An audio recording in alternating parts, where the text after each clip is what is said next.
Hello there everyone. Today I want to talk about operational excellence. You know, that is a thought process that's been around for many years. And many companies struggle to implement and, more importantly, to sustain the thought process, the improvement system there. What you do in operational excellence is basically covering everything within your business and look at how you operate the different processes and try to improve them. You will also improve your improvement system if you do this correctly. It's a lot about strategy and implementation and training and learning and all that. Many companies make a mistake here. And here's something we have added to that operational excellence process to call it Operational Excellence 2.0. So let me show you something here and make a little drawing for you. Every time you do any sort of improvement work, any work really, there's a logical aspect to it.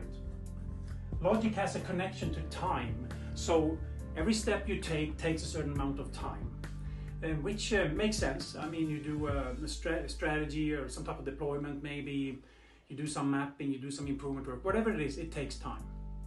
Where we go wrong is when we apply the logical approach when we talk to people. So we give them only the logical aspect of the improvement we're going to do together. And if they don't get it, we say that again but louder, basically. So what else would you do? Well, here's the difference that makes the difference. There's another side to everybody's life, and it becomes very clear when something happens that you don't like. There's an emotional aspect to everything as well. So on the y-axis here, we have emotions. And emotions doesn't have connection to time. How you feel come and go back and forth so fast that you don't necessarily notice it. Which means that when you do something logical, you can kind of manage that step by step, but you really need to lead the emotional side because people's feelings might change when somebody has talked to them.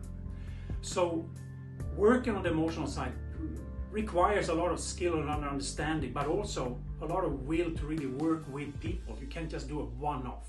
So how do you actually do that? Well, within Lean Dimensions International, we have a system, an approach to all the operational excellence works you can imagine, where we apply something we call applied psychology approach.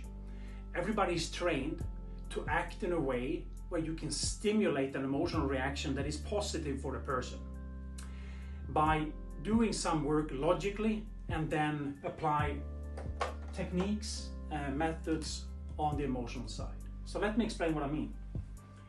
A little logical work and emotional connection like so slowly builds a very high level of understanding and ownership in the organization, and we call that the 45 degree. Much like when you zip your pants, for example. You take the two sides of your zipper and put them together and lock it in, and it becomes a very strong bond. It's almost unbreakable. Operational excellence could be exactly that. If you apply the difference that makes the difference. Operational Excellence 2.0. Thank you for listening.